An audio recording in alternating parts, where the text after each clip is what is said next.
And thanks for the invitation. Well, welcome everybody. Thank you so much for coming.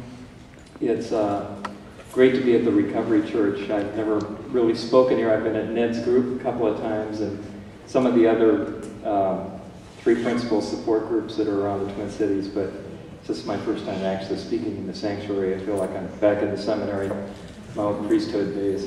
Long ago. I didn't actually become a priest, they kicked me out, but that's another whole story, we won't get into that. So, but it's interesting, it feels like my life has taken me in so many different directions to really be doing the kind of work that my heart told me to do when I was about 16. I just didn't do it as a priest. So my wife, Michael, is very happy that I didn't choose that route. She's not here tonight, she's in Toronto, so she's flew the coop this morning, won't be here, but I do want to start. As Ned said, my talk tonight is on a topic that I've called Discovery Recovery. And my wife is a writer, actually, she's written all my books. I get my name on the cover, but she actually wrote the books. And don't tell anyone that though. But she's a wonderful person, and she's a writer herself, and she's written a couple books of poetry, and she's writing a psychological thriller now. But many years ago, when we had the Minneapolis Institute of Mental Health, she wrote a book of poetry called A Book of Dreams. And one of the poems that she had in it really fits with the topic that I want to talk about tonight. So I'd like to read this. I'm going to read it again at the end after I speak, because I think it'll have a little bit more meaning.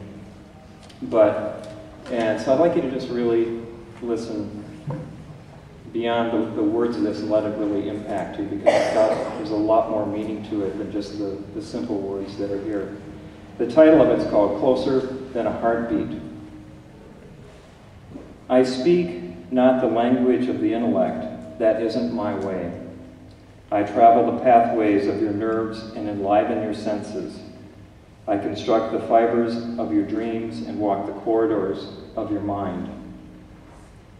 I am communication at the subtlest level.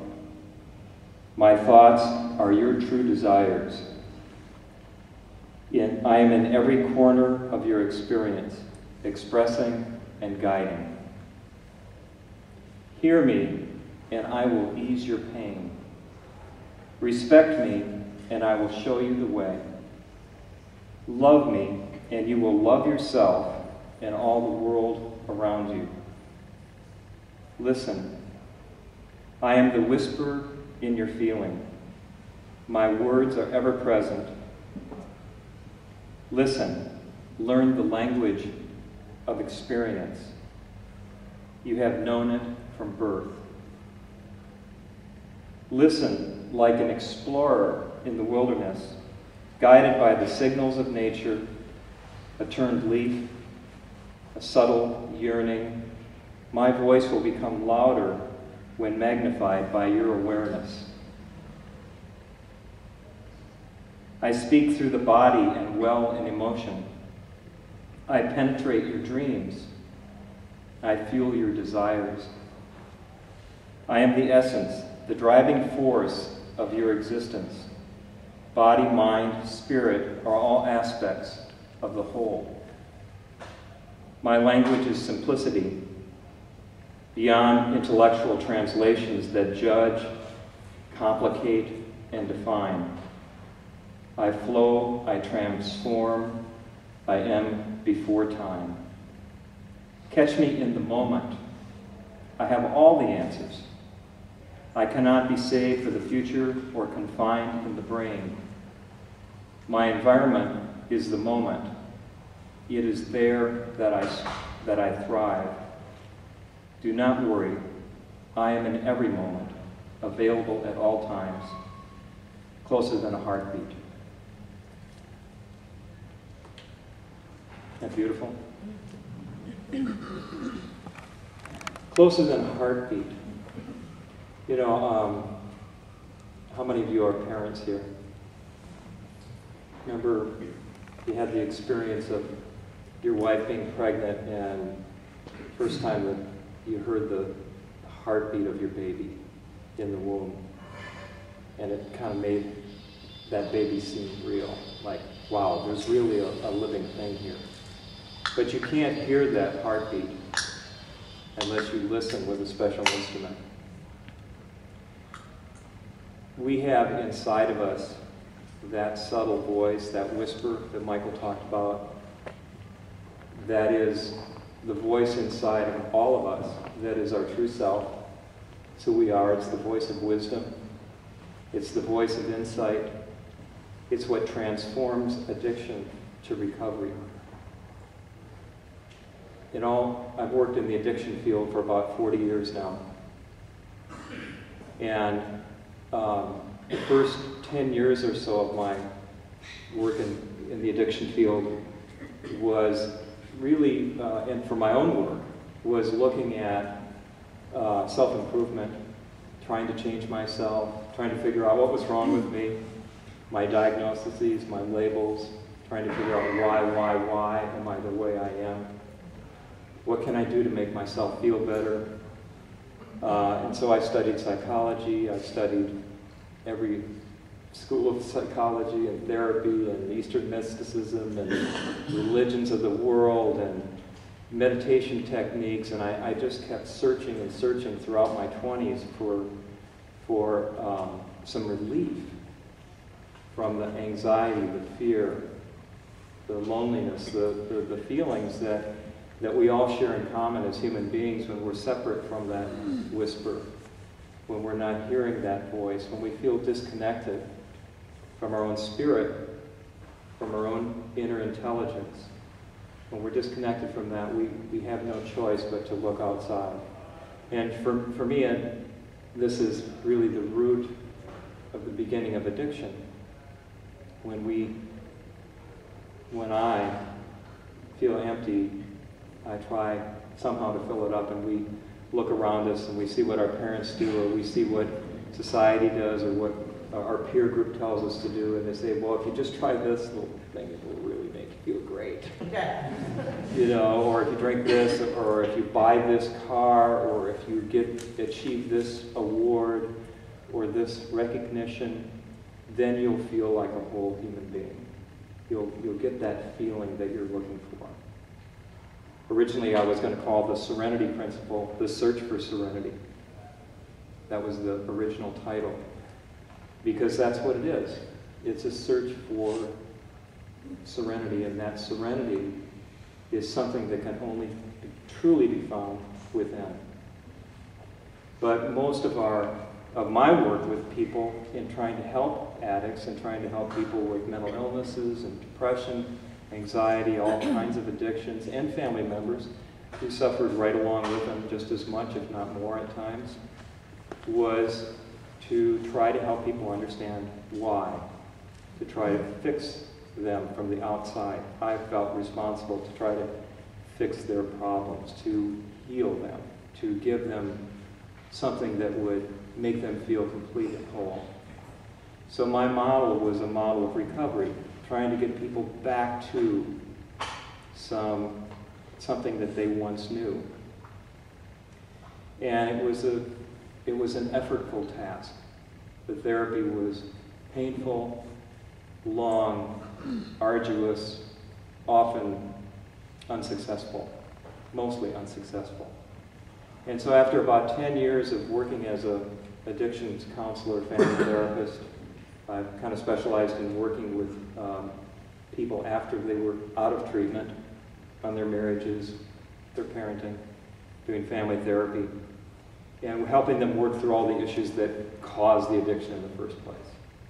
The abuse, the this, the that, the other. I was digging through the graveyard of their life, looking for a cause that would lead to a solution. And there were times when that helped. There were times when people came to me and said, God, Joe, that just totally, I feel like a new person. That really changed my life. But oftentimes I would see that person back a year later with another issue. It's kind of like whack-a-mole. You'd knock one down and another issue would pop up. And so I thought, oh, okay, well, I'll send you to a specialist for that issue. We'd work on that, or I'd work on that with them, and I'd whack that one down, and another one would pop up. They'd be away for a while, and another couple of years would pass, and another one would pop up, and I would whack that one down. And after about 10 years of this, I started becoming disillusioned with my profession. What am I doing? Is this really helping people? I thought about going to work at the nursery and quitting psychology altogether, because it was just, I was burned out. I was stressed, I was discouraged, and I was caught in the same trap myself. It was in my own therapy. My first marriage ended in divorce. After 7 years of therapy, intense work, all of the work we did didn't really seem to help me to really find what I was really looking for. But I really became an expert at what was wrong with me. And I really got good at blaming my parents, my family, my upbringing, my environment, the field of psychology, you name it. I was really good at blaming everything. But it was better than blaming myself.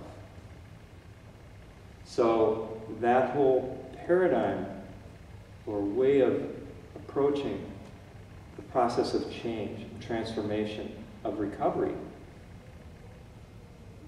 was all from the outside in. It was all trying to change people from the outside and change myself from the outside. If I just got a program together of running, of jogging, Al-Anon, men's group, this and that, if I just had the right combination, then I would feel good again. And I would usually feel good for a while, but it wouldn't last. It was like filling an empty hole a hole that had a bottom hole in it, and it just kept, whatever I put in it, it kept draining out. There was nothing that really gave me that feeling of wholeness, of completeness, of fullness. And so as I said, I was discouraged, and I thought, well, there's got to be another answer. And I'd searched in every other way, but I'd become cynical by that point. And my best friend from graduate school, Keith Blevins, some of you have heard Keith speak here, not here at this church, but here in the Twin Cities, kept telling me about this new psychology, this man named Sidney Banks, who had this spiritual awakening, this experience similar to Bill W.'s, that really had transformed him and the people who studied with him. And what he had come across was a very simple yet profound set of principles that explained how we tick psychologically and spiritually. It was really the science of the human experience, said in a very simple way. And he would keep sending me Sid's tapes, and I'd just throw them right in the wastebasket. Because again, I was cynical. And this guy was from California. Keith was living in California, in San Francisco. I thought, oh, here we go again, another California trip. And some gurus come along. Oh boy, God, I've been to enough gurus. I know they're all having sex with their devotees and everything. So I was pretty disillusioned with them by then too. And when he called me, he kept calling me, and then one day he called me and he said, Joe, Sid's going to be speaking in Miami at the University of Miami Medical School.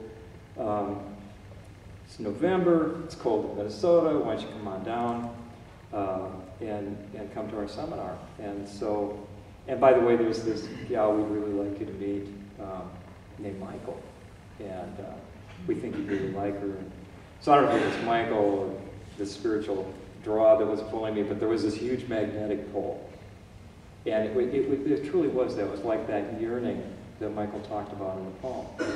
There was this very strong, have you ever had that feeling where something just tells you, this is something I have to do? It isn't logical, it's not rational, I can't afford it, I shouldn't do it, but something tells me this is the thing to do. It was one of those. Only it was stronger than anything I'd ever felt. It was just this, I just said yes before my mouth could say no. And I went to Florida. And I fell in love with Michael when I first met her. she walked off the plane, and I looked at her, and it was one of those love at first sight experiences. So I was riding on that high. And that night I met Sid, and he spoke in a very small group. There was about 10 of us. And everything he said, in that little voice inside, that whisper inside, was saying, wow, I feel like I've come home. This makes total sense. This is so true. I feel like I've come home. I feel like I'm hearing something that I knew when I was a little kid, when I was a happy little Joey, as a little boy before I got contaminated with my own thinking. I felt that way again. I felt lighthearted and full of joy. And my brain, on the other hand, was having a nervous breakdown. Because everything Sid was saying contradicted all of my psychological theories, my addiction theories, all the things that I've been teaching at the Johnson Institute and all over the world, and had become an expert in. And it was like completely flying in the face of what I thought was true. But I kind of knew it wasn't working, but I didn't want to admit it, because I'd be out of business, for one thing. But when he spoke, something shifted in me. And I just started seeing life from a different perspective. It was as though I was looking through a telescope my whole life backwards, or a set of binoculars. You ever looked out the wrong end of the binoculars and everything looks really little? Well, for me it was like I was looking at the cause of all my experiences is coming from out there. My past, my future, the unknown, my wife, my kid, traffic, how much was in my checking account, how many pounds I needed to lose.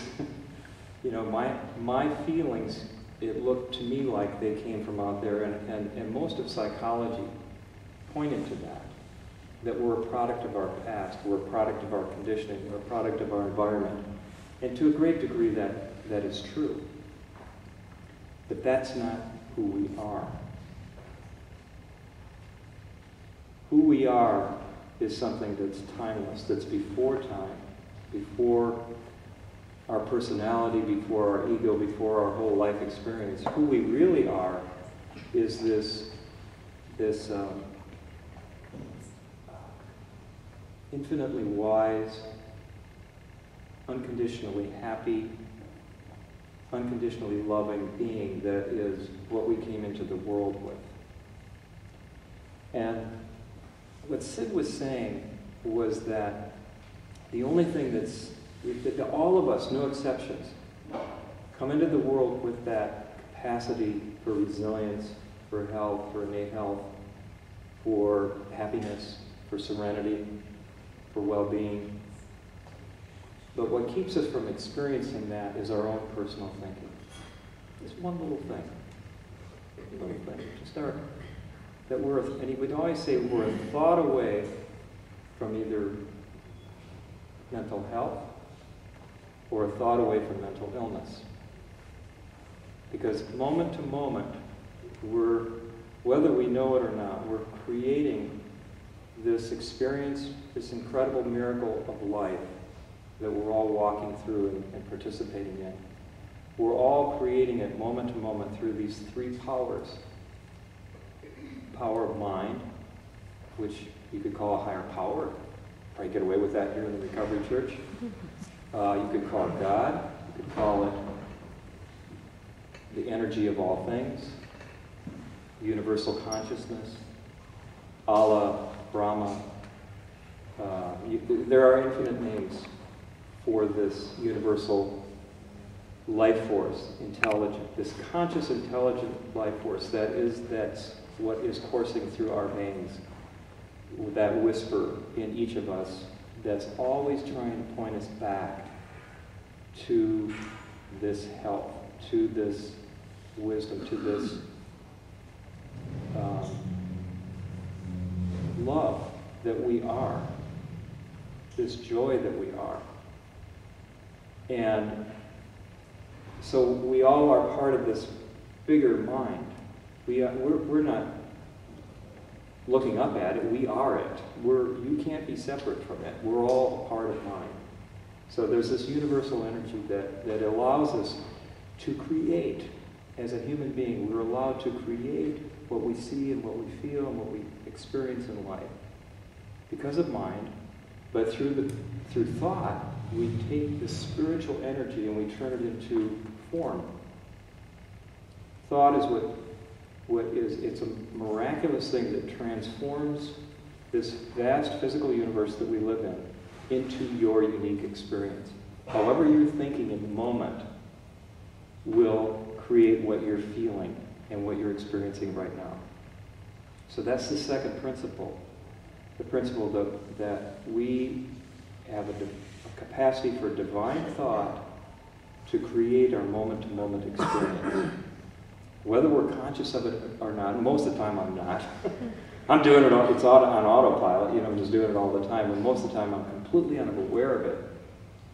But if I get lost, if I start going astray, because my feelings let me know I'm moving away from that serenity, I'm moving away from that precious moment, because my feelings will let me know immediately. And that's the third principle. Consciousness. Consciousness is what takes thought, this invisible thing. You can't see a thought. No one's ever seen a thought. You can see an electrical impulse, but you can't see a thought. But consciousness is what takes that thought, like this projector up here, whatever's on the computer or the DVD player, that machine up there with that light projects it onto that screen. In the same way, the mind, which is the electricity, the power to think, which is the DVD, or the programming of the computer, gets projected through that machine, and it turns it into an experience, a sensation, a perception, a warm feeling inside, a feeling of fear and anxiety, a feeling of anger, a feeling of dread, a feeling of I'm no good, a feeling of, oh, I'm so lucky, I'm so happy, I'm so grateful. The whole range of experience is brought to you by you through the power of mind, thought, and this power of consciousness to bring it to life. So those are the three constants in every human experience, whether you're an alcoholic or you're a CEO of the most successful Google, or you got your own TV show, or you're mentally retarded, or you're handicapped, or it doesn't matter. Every human being in the planet for all time and all time to come has always used these three principles to experience life. But because we didn't know that in psychology, we were in the pre-principle stage as a science. That's why we have all these theories. You're in graduate school, you probably studied 50, 60, 100. When I was there, it was 450 schools of thought in psychology, and none of them agreed with anyone else. But the ironic part was, whenever I was with the behaviorist professor, and I was taking his class, boy, that made sense. Oh, they've got the answer. And then I'd take it from the Jungian, and oh no, Jung was way deeper than Skinner. Oh, Skinner didn't know what he was talking about. And then I talked to the family therapist. Oh no, they've got the bigger picture. They've got quantum physics on their side. They must be real.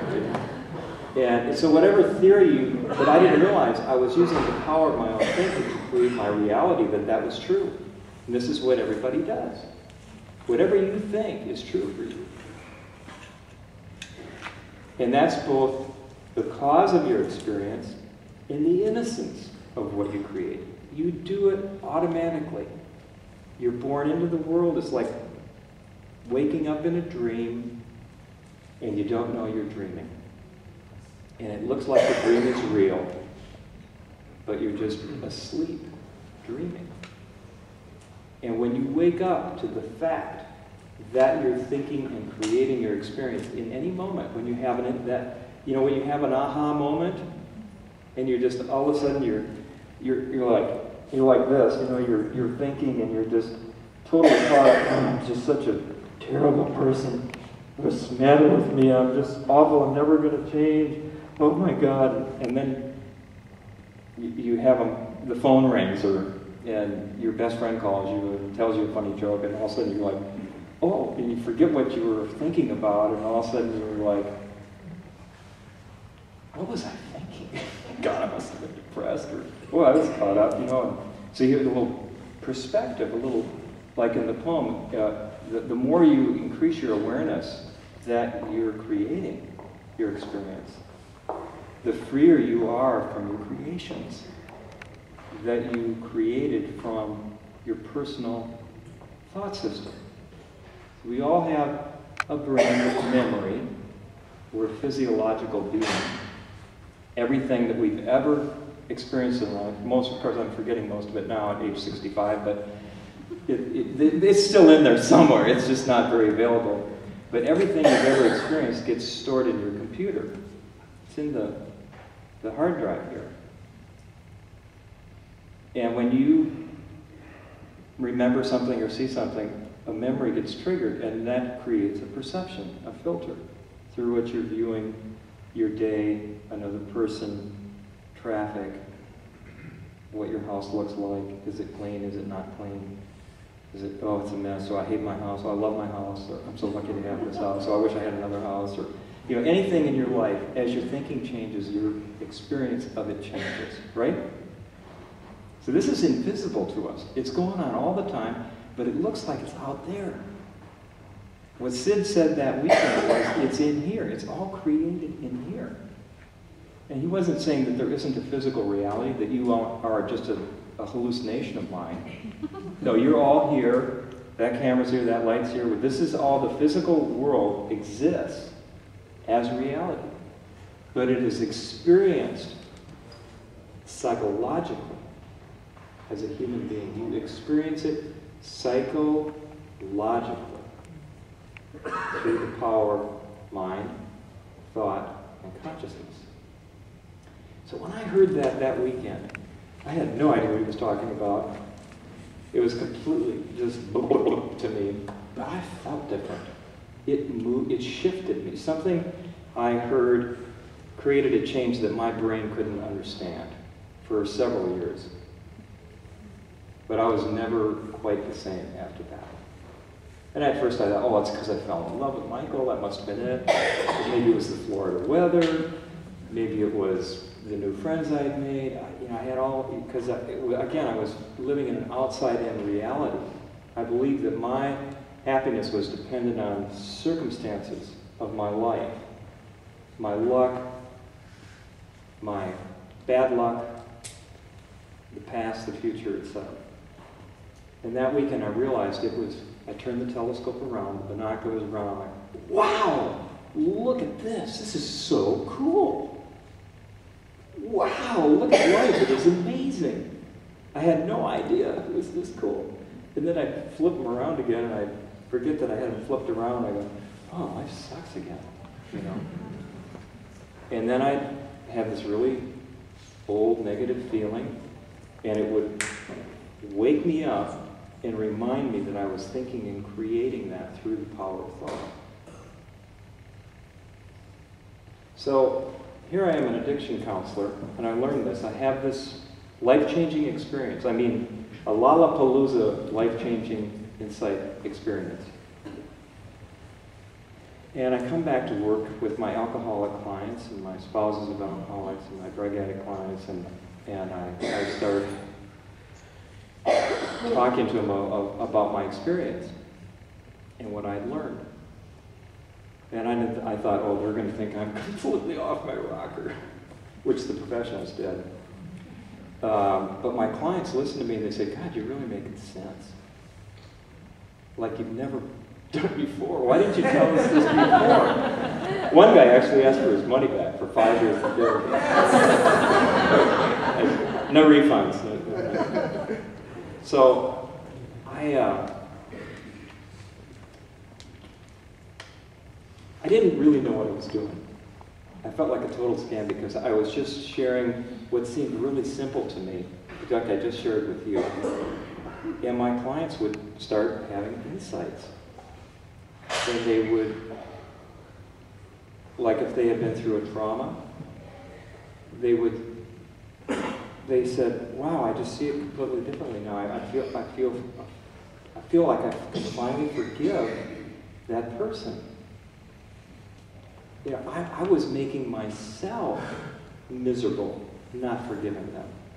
I didn't realize I was doing that to me. It had nothing to do with them. It did then, but now it's my thinking. And it's not even me. I was innocently hurting myself with my thoughts of the past.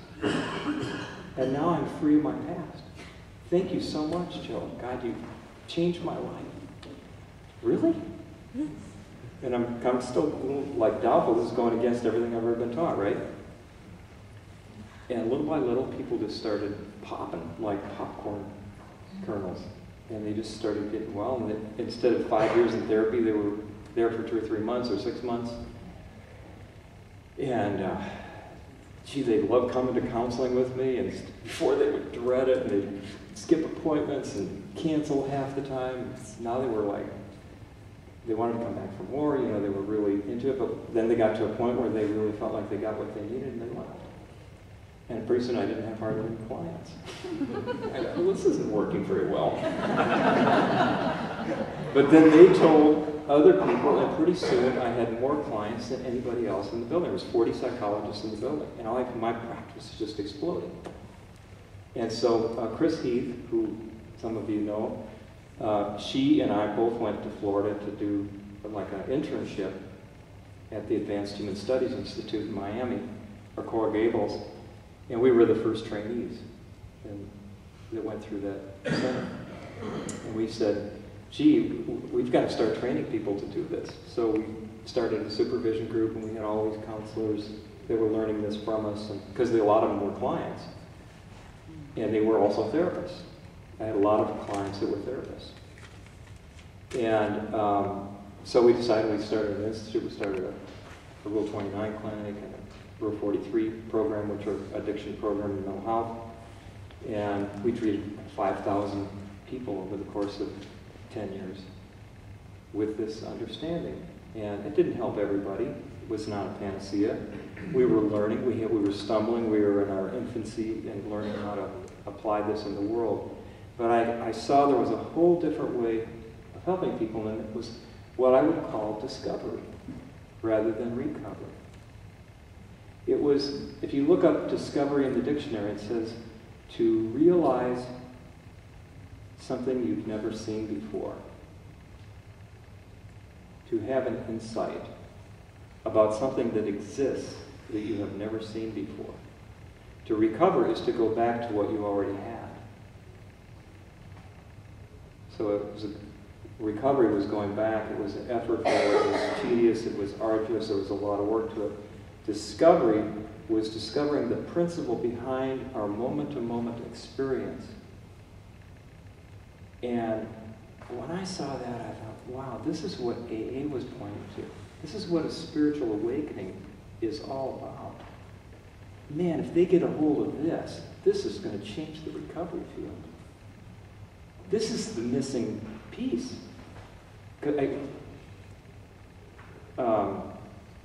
7 years later, I was giving a talk to Hazelden women's program, and on the Search for Serenity. And this guy came up to me, Tom Grady, and he owned a small publishing company in Minneapolis, and he said, Joe, you need to write a book about this. I said, well, you got the wrong guy. They told me not to go to college because my verbal skills were so bad. You get someone else. It was hard enough for me to do public speaking. I was absolutely, as my sister Mary will know, I used to throw up in my Cheerios every morning before I went to school. I had so many panic attacks as a kid. To get in front of a group and talk would terrify me. To write a book would even be worse. So I said, no, forget it. And he says, I'll help you. Don't worry. You've got good ideas. You know, that's what editors are for. And I said, really? So I started writing, and I was given a talk at the MCDA, Minnesota Chemical Dependency Association. Anyone know what that is? All the counselors. And I thought most of them were going to lynch me. But Hazelden, the head of the editorial department walked up to me after my talk and handed me a contract and a check and said, we want to publish your book. I said, are you serious? And they said, yeah, we're serious. I said, well, gee, this doesn't quite fit with the Hazelden model. They said, well, we're looking for something that will unify all the addictions and prevention and aftercare and relapse prevention. And what you're talking about seems to do that. We're really excited about your book. We've heard good things from the women's program. They're getting incredible results. We'd like to write your book or publish your book. So I thought, oh, okay. I'm still thinking, gotta tell you what was in that book. They would never ask me to do this, but they did. And so a month before the book was supposed to come out, Mary Better told you this, a month before it was to come out, I went out to meet with Dan Anderson, who was the founder of Hazelden, Dr. Dan Anderson. Because I thought I better kind of warn them, there might be a few ripple effects from this. This is a different paradigm from the recovery model. This is more of a recovery of health rather than a recovery from the disease. The emphasis is on going forward rather than reliving the past. And he says, well, you didn't hear? And I said, hear what? He says, well, we're not going to publish your book. I said, you're not? It's coming out in 3 weeks. He says, no, it's not. I said, well, why not? And he says, well, we sent you a letter the other day. You must not have gotten it yet. And I said, we sent out your book, the review copies, to all the staff at Hazelden. And most of the staff really liked it. I liked it, he said. I thought it was a great book. It's about 20 years ahead of its time. He said, but he says, 40 of our counselors said they would quit en masse if we published your book. 40 counselors were going to quit. He says, we can't do that. They would shut our program down. I said, okay. So this was interesting. Finally, guts to write a book. Thought I had it published, and I thought, this is going to be interesting. But I knew by now, I kind of was beginning to see how this discovery thing worked, that what looks like a problem is an opportunity in disguise. What looks like a relapse, what looks like a failure, is actually an opportunity for transformation. It's telling you there's somewhere, something you don't see yet here. There's something invisible that you don't yet see. And if you don't see it, and it's not visible, then you have to discover it. And the 3 principles give us, they're like a supernatural GPS. They're built into us as a guidance system to let us know when we get off track and we go outside in, when it looks like everything's coming from out there. Our husband, our wife, our history, our past, our future, our looks, whatever. And I just lost my train of thought.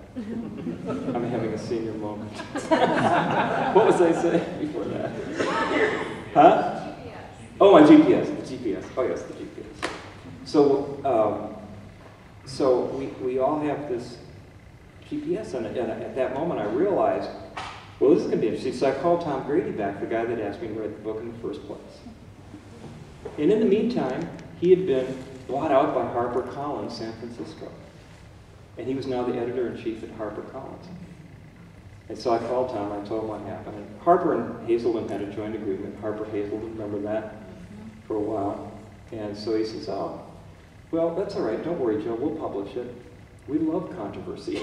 It sells books. So that's how I got published with Harper. But that's the way my life has gone. It's just been this, you know how life goes? It's not a straight line. It's, up and down and all over the place. But the constant for me has been what's kept me in the moment and in faith and in hope.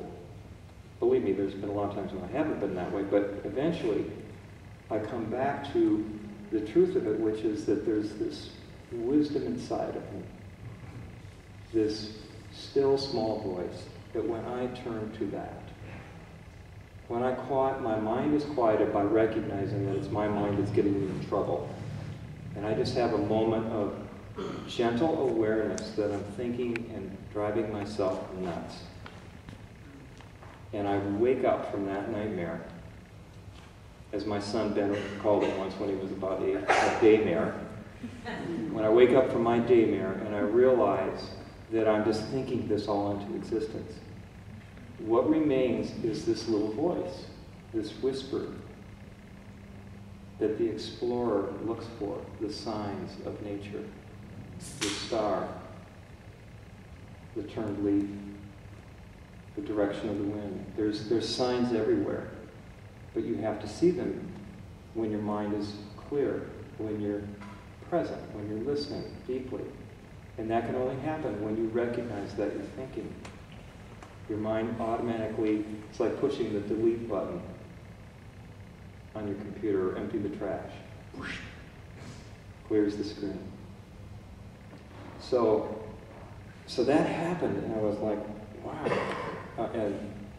And now that book, I don't know, it's in several languages, it's all over the world, it's sold 50,000 copies. It's not a lot, but pretty good for a book. But it's the biggest thing is that it's helped so many people. Several people here told me how much that helped them. Now, I didn't know how to write. I didn't even know how to do it. All I could do was sit down in front of my computer or my tablet and get out of the way and let that whisper write the book. So I can't really take a lot of credit other than I persisted in doing it. But when I, Joe Bailey, try to write any book, it sucks. It's just intellectual. When I speak to a group and I'm talking from my memory, it's flat. When I'm talking from my heart, like I am now, it's interesting, isn't it? Mm-hmm. It is to me, anyway. I'm having a good time. So when I'm living from there, and I don't always live from there, I go in and out every day too. I get lost all the time. I haven't arrived at anything, but if you think of life as like this path, and when you get off of it, and you're in the bushes, it's hard to walk in the bushes. You get stickers, and it's more work, and it's painful, and it's full of suffering, and it's supposed to be that way. That's telling you you're not on the path. So that's that supernatural GPS. It's that your feelings guide you back to the feeling that you're looking for. But you have to realize that you can't blame anyone anymore. Not even yourself. There's no room for blame here. There's no room for guilt. There's no room for resentment. I mean, you have all those feelings, but they're because you're having a misunderstanding of what's actually happening. That you're using this great power of mind, thought, and consciousness in an abusive way. It's like I can take my finger, everyone take your finger here for a minute, and bend it backwards. Bend it backwards till it hurts. A little bit further. Now, if you kept doing that, what would happen? You'd break your finger. Or you'd pull a tendon or something, right? So pain is there to let you know, don't do that. Walking in the brambles is telling you, go back on the path. And if you don't know how to get back on the path, you look at your GPS. And a picture will pop up. Google Earth, there you are. It's really cool that we got this.